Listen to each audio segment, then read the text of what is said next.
Wheelchair-bound Mason Verger and private physician Dr. Cordell Doomling are paying Barney a consultancy fee to discuss his time at Baltimore State Forensic Hospital, where FBI Special Agent Clarice Starling and Dr. Hannibal the Cannibal Lecter interacted many times. For Lecter's mask, Verger tells Cordell to cut a check for $250,000.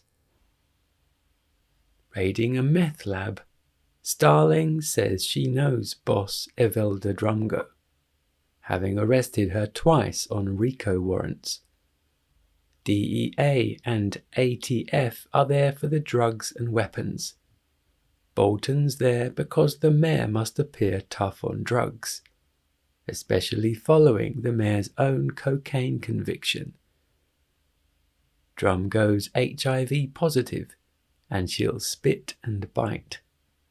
You don't want to push her head down into a patrol car because there'll likely be a needle in her hair. Drumgo's carrying a baby, and Starling calls it too crowded. All units should stand down. Only Bolton refuses. A gangster sees Bolton's gun, and shots are fired. Starling tells Drumgo, in zebra print stilettos, to show her hands. Drumgo fires. Starling's hit, but kills Drumgo. Starling hoses blood off Drumgo's baby. Lecter's rich, fourth and only living victim, Verger, has information on Lecter just for Starling. Verger met Lecter as his patient. Then Lecter visited Verger's home. Lecter offered child molester Verger a popper, encouraging Verger to carve off his own face. Starling finds a hospital videotape and recognizes Barney. Tennessee police weren't civil to Lecter, so were killed within days. Barney survived for 6 years because he always remained civil. Starling learns a Lecter-signed copy of The Joy of Cooking sold for $16,000. The seller's affidavit of ownership was signed Karen Phlox. Karen Phlox filled out Barney's employment application, but signed it Barney, like Barney's tax returns. Starling wants everything Barney has, including recordings of the conversations. The Capone correspondence dates back to the 13th century. Soliato says Dr. Fell, in striped fedora hat, might hold a note from Dante Alighieri himself without recognizing its importance. Fell's language is admirable, but Soliato suggests he lecture on Dante to the studiolo. Starling receives a letter addressed to Clarice. Lecter's followed her public shaming. He suggests the worst thing about the humiliation is how Clarice's failure reflects on her parents. Lecter's been hoisted to the more prestigious 10 Most Wanted list and must return to public life. He's on the other side from Clarice, but he's sure that they'll have a lot of fun. Starling must know where the letter was written. The paper is expensive linen fibre, but could be found in 1,000 stationery stores globally. The same with the ink and wax. One perfume expert recognizes hand cream, raw ambergris base, Tennessee lavender, traces of fleece. Ambergris is a controlled substance derived from the whale. It's not illegal in Japan, Paris, Rome, Amsterdam, or London. Chief Inspector Rinaldo Pazzi notices Lecter in a perfume shop in Via della Scala and learns of a $3 million reward for information leading to Lecter's capture. Pazzi should contact an attorney in Geneva. There's a $100,000 advance once a fingerprint has been positively identified. On the dungeon tapes, Lecter says it's natural to want to taste the enemy. He dines on his victims to show his contempt for those who exasperate him. Pazzi visits Fell, aka Lecter, at the Biblioteca Caponi about Lecter's disappeared predecessor. A barefoot Lecter says it was at the Palazzo Vecchio that Pazzi's ancestor was hanged 500 years earlier. Francesco de Pazzi was thrown naked with a noose around his neck from a window, writhing and kicking alongside the Archbishop against the cold stone wall. Pazzi buys a bracelet. He tells pickpocket Gnocco that Lecter will catch him by the wrist. Pazzi needs a clean print. Gnocco accosts Lecter, who calmly stabs Gnocco to death. Pazzi takes the fingerprinted bracelet. Verger's discussing the maturation of his mutated, flesh-eating boars on the phone. Cordell will fax the veterinary forms directly to Animal and Plant Health, but Carlo should get the affidavits from Sardinia. Carlo says the boys are 270 kilograms and respond aggressively to the sound of screaming. Verger calls it super. After an expensive outdoor opera, Pazzi introduces wife Allegra to Dr. Fell. Lecter kisses her hand on meeting and on leaving, disarmingly insisting Allegra keep Dante's priceless first sonnet from La Vita Nuova. Starling notices Lecter sourcing perfume. She'd like to thank Pazzi for the security tape. She asks if Pazzi's heard of Hannibal Lecter. Pazzi hasn't. Starling says he's killed at least 14 people. Someone in Italy's been accessing the FBI's private VICAP files about Lecter from Pazzi's home computer. Starling urges Pazzi not to risk pursuing the reward. Pazzi hangs up. Lecter shows Pazzi a slide of the hanging Francesco de Pazzi. Soon, Pazzi's gagged and restrained. Lecter asks a series of important logistical questions, peppered with threats of cannibalizing Pazzi's wife. Lecter says okie dokie and answers Pazzi's phone. It's Clarice. He asks if she liked the skin cream he created for her, but is otherwise busy. He slits open Pazzi's stomach and tips him off the balcony. Lecter slashes Matteo's throat and escapes. Verger says Lecter likes degradation and suffering.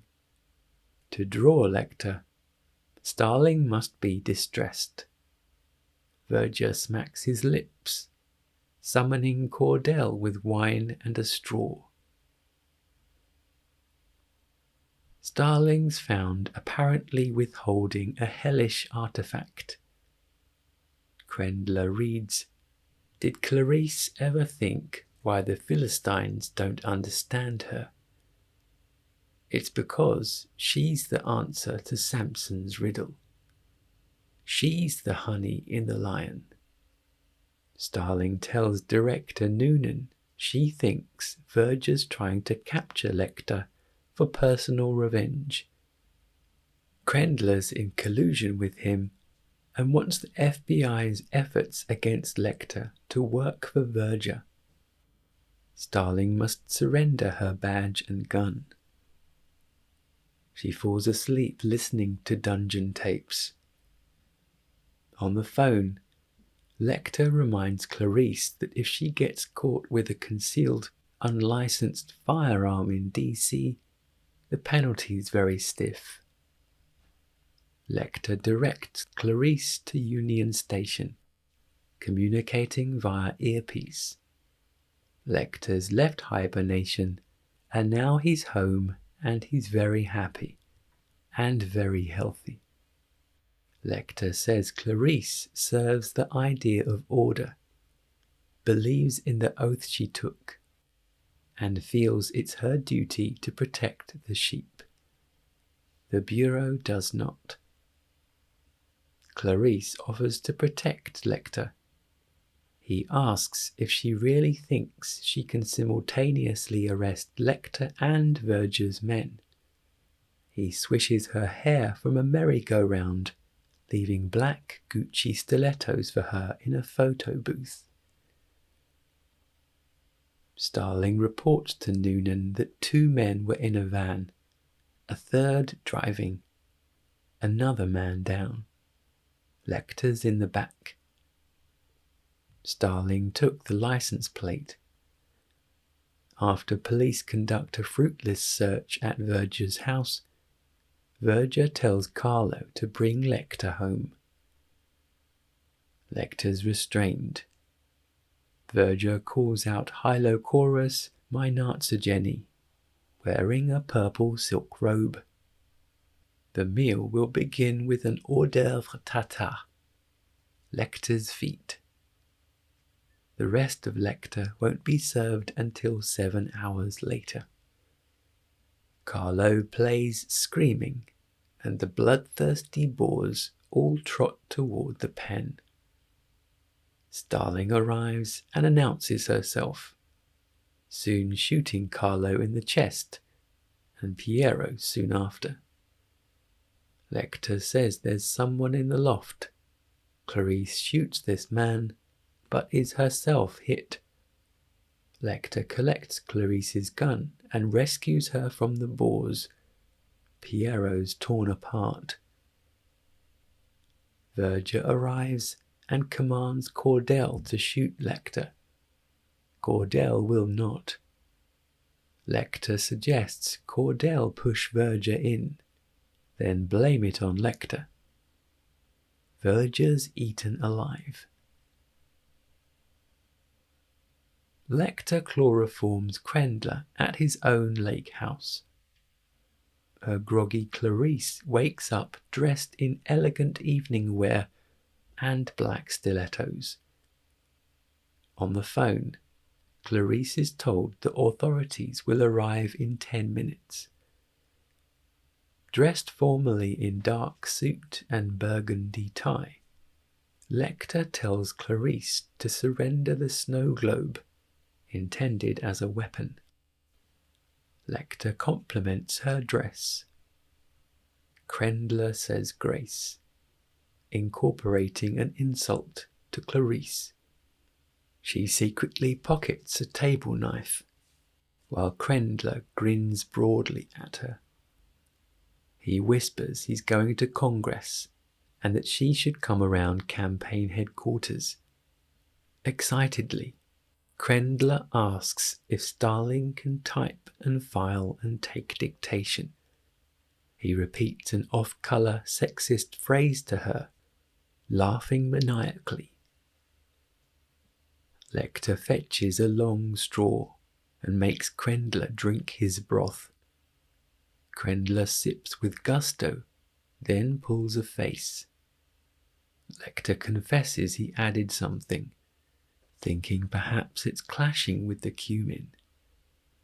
Crendler becomes sedated. Lecter reclaims the table knife from Clarice. With a scalpel, Lecter removes Krendler's skull. He says Krendler won't miss part of the prefrontal lobe, the seat of good manners. Lecter sautés the brain fragment. Krendler soon agrees it tastes good, as Clarice retches.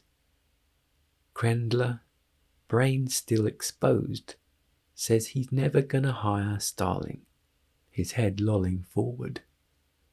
Lecter wheels him backwards into the kitchen, and Clarice grabs a candlestick. Lecter overpowers Clarice and traps her ponytail in the fridge, breaking off the handle. Lecter kisses her on the lips and discovers they're handcuffed together. Soon he's wielding a cleaver, asking above or below the wrist. On a flight, Lecter's arms in a sling. He opens a Dean and DeLuca box and sips a 1996 Chateau Felin Segur. A boy's curious. Lecter shows him beluga caviar and figs. Lecter presents Krendler's brain without directly identifying it. The boy politely requests some. He couldn't eat what they gave him. Lecter says his mum used to say, "It's important always to try new things." Lecter says, "Open up." Starring Anthony Hopkins, Julianne Moore, Gary Oldman, rated 18, directed by Ridley Scott, released in the UK 2001, runtime 2 hours 11 minutes.